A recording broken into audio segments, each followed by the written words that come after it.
Hi friends, ಇದು ಮಸ್ತ್ ಮಗ ಚಾನೆಲ್ನ ಇಂಟರ್ನ್ಯಾಷನಲ್ ಬುಲೆಟಿನ್ ಸುತ್ತು ಜಗತ್ತು. ಆಸ್ಟ್ರೇಲಿಯಾ ಉಗ್ರ ದಾಳಿಯ ಬಳಿಕ ಈಗ ದಕ್ಷಿಣ ಆಫ್ರಿಕಾದಲ್ಲಿ ಭೀಕರ ದಾಳಿಯಾಗಿದೆ. ಜೋಹಾನ್ಸ್ಬರ್ಗ್ ನಗರದ ಸಮೀಪವಿರೋ ಬೆಕರ್ಸಡಾಲ್ ಅನ್ನೋ ಪ್ರದೇಶದ ನಡುಬೀದಿಯಲ್ಲೇ ಉಗ್ರರು ದಾಳಿ ಮಾಡಿದ್ದಾರೆ. 10 ರಿಂದ 12 ಜನ ನುಗ್ಗಿ ಒಮ್ಮೆಲೆ ಸಿಕ್ಕಲ್ಲಿ ಗುಂಡಿನ ದಾಳಿ ಮಾಡಿದ್ದಾರೆ. ಪರಿಣಾಮ ಕನಿಷ್ಠ 9 ಜನ ಸಾವನ್ನಪ್ಪಿದ್ದಾರೆ. 10ಕ್ಕೂ ಹೆಚ್ಚು ಜನ ಗಾಯಗೊಂಡಿದ್ದಾರೆ. ಈ ಬಂದೂಕುಧಾರಿಗಳು ದಾಳಿ ಮಾಡಿ ಅಲ್ಲಿಂದ ಪರಾರಿಯಾಗಿದ್ದಾರೆ. ಬೈಕ್ ಮೇಲೆ ಹೋಗೋ ಟೈಮಲ್ಲೂ ಕೂಡ ನಿರಂತರವಾಗಿ ದಾಳಿ ಮಾಡಿದ್ದಾರೆ ಅಂತ ಅಲ್ಲಿನ ಪೊಲೀಸರು ಹೇಳಿದ್ದಾರೆ. ಸದ್ಯ ಈ ಉಗ್ರರು ಯಾರು, ಅವರ ಉದ್ದೇಶ ಏನು, ಈ ಭಯೋತ್ಪಾದಕರಿಗೆ ಜನರನ್ನ ಹತ್ಯೆ ಮಾಡುವಂತದ್ದೇನಿತ್ತು, ಇದರ ಬಗ್ಗೆ ಇನ್ನಷ್ಟೇ ಮಾಹಿತಿ ಸಿಗಬೇಕಿದೆ. ಆದರೆ ಈ ಬೆಕರ್ಸಡಾಲ್ ಅನ್ನೋ ಪ್ರದೇಶ ದಕ್ಷಿಣ ಆಫ್ರಿಕಾದ ಪ್ರಮುಖ ಚಿನ್ನದ ಗಣಿಗಳಿರೋ ಪ್ರದೇಶಕ್ಕೆ ತುಂಬಾ ಹತ್ತಿರದಲ್ಲಿದೆ. ಸೊ ಗಣಿ ಕಂಟ್ರೋಲ್ಗೆ ತಗೊಳ್ಳೋಕೆ ಹವಣಿಸ್ತಿರೋ ಗ್ಯಾಂಗ್ಸ್ಟರ್ಗಳು ಇದನ್ನ ಮಾಡಿದ್ರ ಅಥವಾ ಬೇರೆ ಯಾರಿದ್ರು? ಈ ಕುರಿತು ತನಿಖೆ ಶುರು ಮಾಡಲಾಗಿದೆ. ಡಿಸೆಂಬರ್ 6ರಂದು ಕೂಡ ದಕ್ಷಿಣ ಆಫ್ರಿಕಾದಲ್ಲಿ ದೊಡ್ಡ ದಾಳಿಯಾಗಿತ್ತು. ರಾಜಧಾನಿ ಪ್ರಿಟೋರಿಯಾ ಬಳಿ ಇರೋ ಹಾಸ್ಟೆಲ್ಗೆ ನುಗ್ಗಿದ್ದ ಬಂದೂಕುಧಾರಿಗಳು 12 ಜನರನ್ನ ಹತ್ಯೆ ಮಾಡಿದ್ರು. ಈ ಹಾಸ್ಟೆಲ್ನಲ್ಲಿ ಅಕ್ರಮವಾಗಿ ಮದ್ಯ ಮಾರಾಟ ನಡೀತಿತ್ತು ಅಂತ ಅಲ್ಲಿನ ಪೊಲೀಸರು ಹೇಳಿದ್ರು. ಈಗ ಮತ್ತೆ ದಾಳಿಯಾಗಿದೆ. ನೆರೆಯ ಬಾಂಗ್ಲಾದೇಶದಲ್ಲಿ ದಿನ ಕಳೆದಂತೆ ಪರಿಸ್ಥಿತಿ ಕೈಮೀರ್ತಿದೆ.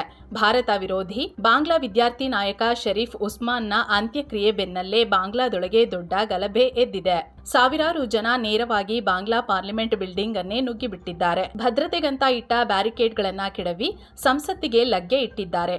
ಬಿಲ್ಡಿಂಗ್ ಒಳಗಿದ್ದ ವಸ್ತುಗಳನ್ನ ಧ್ವಂಸ ಮಾಡಿ ಲೂಟಿ ಮಾಡಿದ್ದಾರೆ. ವರದಿಗಳ ಪ್ರಕಾರ ಇವರೆಲ್ಲ ಉಸ್ಮಾನ್ ಅಂತ್ಯಕ್ರಿಯೆಯಲ್ಲಿ ಭಾಗಿಯಾದವರು. ಮೆರವಣಿಗೆ ನಡೀತಿರೋ ವೇಳೆ ನೇರವಾಗಿ ಪಾರ್ಲಿಮೆಂಟ್ಗೆ ನುಗ್ಗಿ ದಾಂಧಲೆ ಮಾಡಿದ್ದಾರೆ. ಇನ್ನ ಶುಕ್ರವಾರ ರಾತ್ರಿ ಢಾಕಾದಲ್ಲಿರೋ ಡೈಲಿ ಸ್ಟಾರ್ ಮತ್ತು ಪ್ರೊಥೋಮ್ ಅಲೋ ಅನ್ನೋ ಮೀಡಿಯಾ ಆಫೀಸ್ಗಳ ಮೇಲೆ ದಾಳಿ ಆಗಿತ್ತು. ಈ ಸಂದರ್ಭದಲ್ಲೂ ಸಾಕಷ್ಟು ವಸ್ತುಗಳನ್ನ ಲೂಟಿ ಮಾಡಲಾಯಿತು. ಗಂಟೆಗಟ್ಟಲೆ ಪತ್ರಕರ್ತರನ್ನ ಕಟ್ಟಾಕಿ ಕಚೇರಿಯನ್ನ ಧ್ವಂಸ ಮಾಡಲಾಯಿತು. ಅಲ್ಲಿ ಕನಿಷ್ಠ 150 ಕಂಪ್ಯೂಟರ್ ಮತ್ತು ಇತರ ಎಲೆಕ್ಟ್ರಾನಿಕ್ ಎಕ್ವಿಪ್ಮೆಂಟ್ಗಳನ್ನ ದೋಚಲಾಯಿತು ಅನ್ನೋ ಮಾಹಿತಿ ಸಿಕ್ಕಿದೆ. ಇನ್ನೊಂದು ಕಡೆ ಬಾಂಗ್ಲಾದಲ್ಲಿ ಉದ್ವಿಗ್ನತೆ ಹೆಚ್ಚಾಗ್ತಿದ್ದಂತೆ ಅಲ್ಲಿನ ಭಾರತದ ಅಸಿಸ್ಟೆಂಟ್ ಹೈ ಕಮಿಷನ್ ಆಫೀಸ್ ಮತ್ತು ಸಿಲ್ಹಟ್ ನಗರದಲ್ಲಿರೋ ವೀಸಾ ಅಪ್ಲಿಕೇಶನ್ ಸೆಂಟರ್ನಲ್ಲಿ ಭದ್ರತೆ ಹೆಚ್ಚಿಸಲಾಗಿದೆ. ಶರೀಫ್ ಒಸ್ಮಾನ್ ಮೃತಪಟ್ಟ ಬೆನ್ನಲ್ಲೇ ಈ ಸಿಲ್ಹಟ್ ನಗರ ಸೇರಿ ಬಾಂಗ್ಲಾದ್ಯಂತ ಪ್ರತಿಭಟನೆ ನಡೆದಿತ್ತು. ಈಗಲೂ ನಡೀತಿದೆ. ಹಾಗೆ ಕೆಲ ಗುಂಪುಗಳು Indian assistant high commission office ಮತ್ತು ವೀಸಾ ಅಪ್ಲಿಕೇಶನ್ ಸೆಂಟರ್ ಹತ್ತಿರ ಪ್ರತಿಭಟನೆ ನಡೆಸೋಕು ಪ್ಲಾನ್ ಹಾಕಿಕೊಂಡಿವೆ. ಹೀಗಾಗಿ ಇದನ್ನ ತಡೆಯೋಕೆ ಬಾಂಗ್ಲಾ ಪೊಲೀಸ್ ಮತ್ತು ಭದ್ರತಾ ಪಡೆಗಳು ಸೆಕ್ಯೂರಿಟಿ ಹೆಚ್ಚಿಸಿದ್ದಾರೆ. ಈ ಕಚೇರಿಗಳು ಸೇರಿ ಭಾರತದ ಅಸಿಸ್ಟೆಂಟ್ ಹೈ ಕಮಿಷನರ್ ಅಧಿಕಾರಿಗಳ ನಿವಾಸಕ್ಕೂ ಭದ್ರತೆ ಒದಗಿಸಿದ್ದಾರೆ. ಇನ್ನ ಬಾಂಗ್ಲಾ ಹಿಂದೂ ವ್ಯಕ್ತಿ ದೀಪುಚಂದ್ರ ದಾಸ್ರ ಹತ್ಯೆಗೆ ಸಂಬಂಧಪಟ್ಟಂತೆ ಇದುವರೆಗೆ ಒಟ್ಟು 10 ಜನರನ್ನ ಅರೆಸ್ಟ್ ಮಾಡಲಾಗಿದೆ. ಹೀಗಂತ ಬಾಂಗ್ಲಾ ಸರ್ಕಾರ ಮಾಹಿತಿ ನೀಡಿದೆ.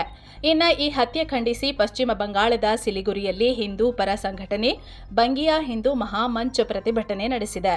ಈ ವೇಳೆ ಬಾಂಗ್ಲಾ ಮಧ್ಯಂತರ ಸರ್ಕಾರ ಮುಖ್ಯಸ್ಥ ಮೊಹಮ್ಮದ್ ಯೂನಸ್ ಅವರ ಪ್ರತಿಕೃತಿಯನ್ನ ಸುಟ್ಟಾಕಿ ಪ್ರತಿಭಟನಾಕಾರರು ಆಕ್ರೋಶ ಹೊರಹಾಕಿದ್ದಾರೆ. ಬಾಂಗ್ಲಾದಲ್ಲಿ ಮೈನಾರಿಟಿಗಳ ಸೇಫ್ಟಿ ಬಗ್ಗೆ ಕಳವಳ ವ್ಯಕ್ತಪಡಿಸಿದ್ದಾರೆ. ಈ ಬಗ್ಗೆ ಭಾರತ ಸರ್ಕಾರ ಬಾಂಗ್ಲಾ ವಿರುದ್ಧ ಕ್ರಮ ತೆಗೆದುಕೊಳ್ಬೇಕು, ತನಿಖೆ ನಡೆಸಬೇಕು ಅಂತ ಒತ್ತಾಯಿಸಿದ್ದಾರೆ. ಇನ್ನು ಸ್ನೇಹಿತರೆ, ನೀವು ಕೂಡ ಮೆಂಬರ್ ಓನ್ಲಿ ವಿಡಿಯೋ ನೋಡೋಕೆ ವಿಡಿಯೋ ಕೆಳಗಿರೋ ಜಾಯಿನ್ ಆಪ್ಷನ್ ಕ್ಲಿಕ್ ಮಾಡಿ ಮಸ್ಟ್ ಮಗ ಪ್ರೀಮಿಯಂ ಮೆಂಬರ್ಶಿಪ್ ಪಡ್ಕೋಬಹುದು. ಬನ್ನಿ ಈಗ ಸುದ್ದಿಯಲ್ಲಿ ಮುಂದುವರಿಯೋಣ. ಮಧ್ಯ ಪ್ರಾಚ್ಯದಲ್ಲಿ ಇರಾನ್ ಮತ್ತು ಇಸ್ರೇಲ್ ನಡುವೆ ಮತ್ತೊಂದು ಸುತ್ತಿನ ಹೊಡೆದಾಟ ಬಹುತೇಕ ಖಚಿತವಾಗ್ತಿದೆ. ಡಿಸೆಂಬರ್ 29ಕ್ಕೆ ಇಸ್ರೇಲ್ ಪ್ರಧಾನಿ ಬೆಂಜಮಿನ್ ನೆತನ್ಯಾಹು ಡೊನಾಲ್ಡ್ ಟ್ರಂಪ್ ರನ್ನ ಮೀಟ್ ಆಗಲಿದ್ದಾರೆ. ಅಲ್ಲಿ ಇರಾನ್ ಮೇಲೆ ಮತ್ತೆ ದಾಳಿ ಮಾಡೋ ಬಗ್ಗೆ ಟ್ರಂಪ್ಗೆ ಮಾಹಿತಿ ಕೊಡಲಿದ್ದಾರೆ ಅಂತ ಅಮೆರಿಕನ್ ಮೀಡಿಯಾಗಳು ರಿಪೋರ್ಟ್ ಮಾಡಿವೆ. ಇರಾನ್ ಮೇಲೆ ಹೊಸ ದಾಳಿ ಮಾಡೋಕೆ ನೆತನ್ಯಾಹು ದೊಡ್ಡ ಮಾಸ್ಟರ್ ಪ್ಲಾನ್ ಹೊತ್ತು ಅಮೆರಿಕ ಕಡೆಗೆ ಹೋಗಲಿದ್ದಾರೆ. ಇರಾನ್ ತನ್ನ ಮಿಸೈಲ್ ಪ್ರೊಡಕ್ಷನ್ ಮತ್ತು ಅಮೆರಿಕ ಇಸ್ರೇಲ್ ದಾಳಿಲಿ ಡ್ಯಾಮೇಜ್ ಆಗಿರೋ ನ್ಯೂಕ್ಲಿಯರ್ ಸೈಟ್ಗಳನ್ನ ಪುನರ್ ನಿರ್ಮಾಣ ಮಾಡ್ತಿದೆ. ಹೀಗಾಗಿ ಇರಾನ್ ಮೇಲೆ ಮತ್ತೆ ಆಕ್ಷನ್ ತಗೊಳ್ಳೋ ಕುರಿತು ನೆತನ್ಯಾಹು ಟ್ರಂಪ್ ಜೊತೆ ಡಿಸ್ಕಸ್ ಮಾಡಲಿದ್ದಾರೆ. ಪ್ಲಾನ್ ಬಗ್ಗೆ ಬ್ರೀಫಿಂಗ್ ಮಾಡಲಿದ್ದಾರೆ ಅಂತ ಗೊತ್ತಾಗಿದೆ. ಹೀಗಾಗಿ ಈಗ ಜಗತ್ತಿನ ಚಿತ್ತ ಟ್ರಂಪ್ ಮತ್ತು ನೆತನ್ಯಾಹುರ ಭೇಟಿ ಮೇಲೆ ನಿಂತಿದೆ. ಅಂದ್ಹಾಗೆ ಇತ್ತೀಚೆಗಷ್ಟೇ ಟ್ರಂಪ್ ಕೂಡ ಇರಾನ್ ಜೊತೆ ಮಾತುಕತೆ ನಡೆಸೋ ಹಿಂಟ್ ಕೊಟ್ಟಿದ್ರು. ಅಲ್ಲದೆ ಬ್ಯಾಲಿಸ್ಟಿಕ್ ಮಿಸೈಲ್ ಮತ್ತು ನ್ಯೂಕ್ಲಿಯರ್ ಪ್ರೋಗ್ರಾಂ ವಿರುದ್ಧ ಇರಾನ್ಗೆ ವಾರ್ನಿಂಗ್ ಕೂಡ ಕೊಟ್ಟಿದ್ರು. ಈಗ ಈ ಸುದ್ದಿ ಬರ್ತಿದೆ. ಇನ್ನು ಇಸ್ರೇಲ್ನ ಮೊಸಾದ್ ಪರ ಬೇಹುಗಾರಿಕೆ ಮಾಡಿರೋ ಆರೋಪದ ಮೇಲೆ ಇರಾನ್ ವ್ಯಕ್ತಿಯೊಬ್ಬರನ್ನ ಗಲ್ಲಿಗೇರಿಸಿದೆ.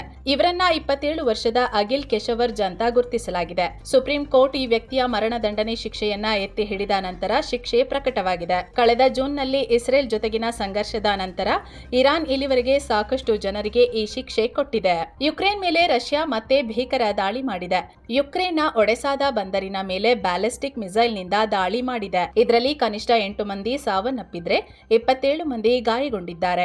ಈ ನಡುವೆ ಅಮೆರಿಕ ಮತ್ತು ರಷ್ಯಾದ ಅಧಿಕಾರಿಗಳು ಫ್ಲೋರಿಡಾದಲ್ಲಿ ಮೀಟ್ ಆಗಿದ್ದಾರೆ. ಶುಕ್ರವಾರ ಯುಕ್ರೇನ್ ಮತ್ತು ಯುರೋಪಿಯನ್ ಅಧಿಕಾರಿಗಳ ನಡುವೆ ಮಾತುಕತೆ ನಡೆದ ಬೆನ್ನಲ್ಲೇ ಈ ಬೆಳವಣಿಗೆಯಾಗಿದೆ. ಇನ್ನು ಯುಕ್ರೇನ್ ವಿರುದ್ಧದ ಯುದ್ಧದಲ್ಲಿ ರಷ್ಯಾ ಸೇನೆ ಜೊತೆ ಸೇರ್ಕೊಂಡು ಪ್ರಾಣ ಕಳೆದುಕೊಂಡಿರೋ ಭಾರತೀಯರ ಬಗ್ಗೆ ಸರ್ಕಾರ ಈಗ ಮಾಹಿತಿ ನೀಡಿದೆ.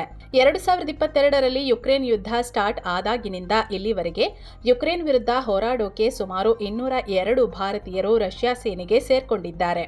ಈ ಪೈಕಿ 119 ಜನರನ್ನ ಭಾರತ ಸರ್ಕಾರ ಯಶಸ್ವಿಯಾಗಿ ವಾಪಸ್ ಕರೆತಂದಿದೆ. ಆದರೆ 26 ಭಾರತೀಯರು ಪ್ರಾಣ ಕಳೆದುಕೊಂಡಿದ್ದಾರೆ. 7 ಜನರು ಕಾಣೆಯಾಗಿದ್ದಾರೆ. ಸದ್ಯ ರಷ್ಯಾ ಸೇನೆಯಲ್ಲಿರೋ 50 ಭಾರತೀಯರನ್ನ ಬಿಡಿಸೋಕೆ ಭಾರತ ಪ್ರಯತ್ನ ಪಡ್ತಿದೆ ಅಂತ ಭಾರತದ ವಿದೇಶಾಂಗ ಇಲಾಖೆ ಮಾಹಿತಿ ನೀಡಿದೆ.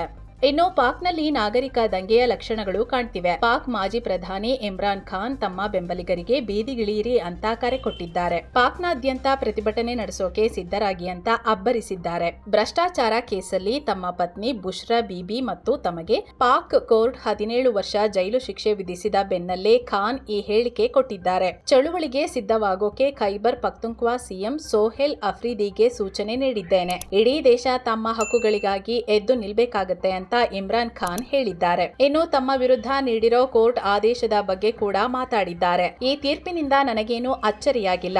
ಈ ತೀರ್ಪಿನ ವಿರುದ್ಧ ಹೈಕೋರ್ಟ್ ಮೆಟ್ಟಿಲೇರುವಂತೆ ಈಗಾಗಲೇ ನನ್ನ ಲೀಗಲ್ ಟೀಮ್ಗೆ ಸೂಚನೆ ನೀಡಿದ್ದೀನಿ. ಯಾವುದೇ ಎವಿಡೆನ್ಸ್ ಇಲ್ಲದೆ ತರಾತುರಿಯಲ್ಲಿ ಈ ತೀರ್ಪು ನೀಡಲಾಗಿದೆ ಅಂದಿದ್ದಾರೆ. ಇತ್ತ ಅಮೆರಿಕ ಮತ್ತು ವೆನೆಜುವೆಲಾ ನಡುವಿನ ಉದ್ವಿಗ್ನತೆ ಮತ್ತಷ್ಟು ಜಾಸ್ತಿಯಾಗಿದೆ. ವೆನೆಜುವೆಲಾ ಕರಾವಳಿಯಲ್ಲಿ ಅಮೆರಿಕದ ಸೇನೆ ಮತ್ತೊಂದು ಆಯಿಲ್ ಟ್ಯಾಂಕರ್ ಅನ್ನ ವಶಕ್ಕೆ ಪಡೆದಿದೆ. ಈ ಮೂಲಕ ಈ ತಿಂಗಳಲ್ಲೇ ಅಮೆರಿಕ ಸೇನೆ ಮತ್ತೊಂದು ಆಯಿಲ್ ಟ್ಯಾಂಕರ್ ಅನ್ನ ಸೀಸ್ ಮಾಡಿದಂತಾಗಿದೆ. ಇತ್ತೀಚೆಗಷ್ಟೇ ಅಮೆರಿಕ ಅಧ್ಯಕ್ಷ ಟ್ರಂಪ್ ವೆನೆಜುವೆಲಾಗೆ ಹೋಗೋ ಮತ್ತು ಅಲ್ಲಿಂದ ಬರೋ ಆಯಿಲ್ ಟ್ಯಾಂಕರ್ಗಳ ಮೇಲೆ ಬ್ಯಾನ್ ಹೇರಿದ್ರು. ವೆನೆಜುವೆಲಾ ಕರಾವಳಿಗೆ ದಿಗ್ಬಂಧನ ಹಾಕಿದ್ರು. ಈಗ ತೈಲ ಸಾಗಿಸ್ತಿದ್ದ ಮತ್ತೊಂದು ಟ್ಯಾಂಕರ್ ಅನ್ನ ಅಮೆರಿಕ ಸೀಸ್ ಮಾಡಿದೆ. ಇನ್ನು ಈ ಘಟನೆಗೆ ವೆನೆಜುವೆಲಾ ರಿಯಾಕ್ಟ್ ಮಾಡಿ ಖಂಡನೆ ವ್ಯಕ್ತಪಡಿಸಿದೆ. ಇದು ಕಳ್ಳತನ ಅಂದಿದೆ. ನಮ್ಮ ಸಂಪನ್ಮೂಲಗಳನ್ನ ಅಮೆರಿಕ ಕದಿಯೋಕೆ ಪ್ರಯತ್ನಿಸ್ತಿದೆ ಅಂತ ಆರೋಪಿಸಿದೆ. ಅಲ್ಲದೆ ಈ ಕೃತ್ಯಗಳಿಗೆ ನಾವು ಶಿಕ್ಷೆ ಕೊಡ್ತೀವಿ. ವಿಶ್ವಸಂಸ್ಥೆಯ ಭದ್ರತಾ ಮಂಡಳಿ ಸೇರಿದಂತೆ ಇತರೆ ಜಾಗತಿಕ ಸಂಸ್ಥೆಗಳ ಮೊರೆ ಹೋಗ್ತೀವಿ ಅಂದಿದೆ. ಇತ್ತ ಪಾಕಿಸ್ತಾನದ ಬಲೂಚಿಸ್ತಾನ ಪ್ರಾಂತ್ಯದಲ್ಲಿ ಮತ್ತೆ ಬಂಡುಕೋರರ ಹಾವಳಿ ಜೋರಾಗಿದೆ. ಜಾಫರ್ ಎಕ್ಸ್ಪ್ರೆಸ್ ಮತ್ತು ಬೋಲಾನ್ ಮೈಲ್ ಟ್ರೈನ್ಗಳನ್ನ ಹೈಜಾಕ್ ಮಾಡೋ ಯತ್ನ ನಡೆದಿದೆ. ಈ ಟ್ರೈನ್ಗಳನ್ನ ಟಾರ್ಗೆಟ್ ಮಾಡಿ ಸ್ಫೋಟಕಗಳನ್ನ ಸ್ಫೋಟಿಸಿದ್ದಾರೆ. ಕೂದಲೆಳೆ ಅಂತರದಲ್ಲಿ ಟ್ರೈನ್ಗಳು ದಾಳಿಯಿಂದ ತಪ್ಪಿಸಿಕೊಂಡಿವೆ. ಬಲೂಚಿಸ್ತಾನದ ಮುಸ್ಕಾಫ್ ಏರಿಯಾದಲ್ಲಿ ಮಾಡಿರೋ ಸ್ಫೋಟದ ತೀವ್ರತೆಗೆ 3 ಫೀಟ್ ರೈಲ್ವೆ ಟ್ರ್ಯಾಕ್ ಕಿತ್ಕೊಂಡು ಹೋಗಿದೆ. ಇನ್ನೊಂದು ಕಡೆ ದಸ್ತ್ ಏರಿಯಾದಲ್ಲಿ ಟ್ರೈನ್ ಟ್ರ್ಯಾಕ್ನ ಮೇನ್ ಲೈನ್ ಡ್ಯಾಮೇಜ್ ಆಗಿದೆ. ಬಲೂಚಿಸ್ತಾನದ ಕ್ವೆಟಾ ಪ್ರಾಂತ್ಯದ ಹಿರಿಯ ಪೊಲೀಸ್ ಅಧಿಕಾರಿ ಶಾಹಿದ್ ನವಾಜ್ ಈ ದಾಳಿಗಳ ಬಗ್ಗೆ ಮಾಹಿತಿ ಕೊಟ್ಟಿದ್ದಾರೆ.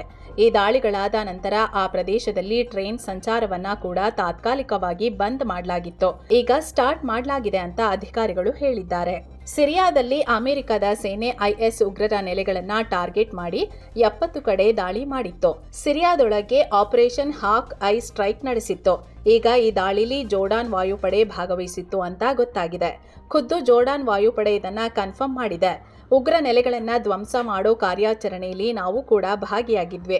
ಉಗ್ರರು ಈ ಪ್ರದೇಶಗಳನ್ನ ಲಾಂಚ್ ಪ್ಯಾಡ್ಗಳಾಗಿ ಯೂಸ್ ಮಾಡ್ತಿದ್ದಾರೆ. ಇದನ್ನ ತಡೆಯೋಕೆ ನಾವು ಭಾಗಿಯಾಗಿದ್ವಿ ಅಂತ ಹೇಳಿದೆ. ಇನ್ನು ಈ ದಾಳಿಲಿ ಐಎಸ್ ಉಗ್ರ ಸಂಘಟನೆಯ ಡ್ರೋನ್ ಸೆಲ್ನ ಮುಖ್ಯಸ್ಥ ಸೇರಿದಂತೆ 5 ಸಾವನ್ನಪ್ಪಿದ್ದಾರೆ. ಪೂರ್ವ ಸಿರಿಯಾದ ದೇರ್ ಎಜ್ಜೋರ್ ಪ್ರಾಂತ್ಯದಲ್ಲಿ 5 ಉಗ್ರರು ಹತ್ಯೆಯಾಗಿದ್ದಾರೆ ಅಂತ ಬ್ರಿಟನ್ ಮೂಲದ Syrian observatory for human rights ತಿಳಿಸಿದೆ. ಅಲ್ಲದೆ ಸುಮಾರು 5 ಗಂಟೆಗಳ ಕಾಲ ಈ ಕಾರ್ಯಾಚರಣೆ ನಡೆದಿದೆ.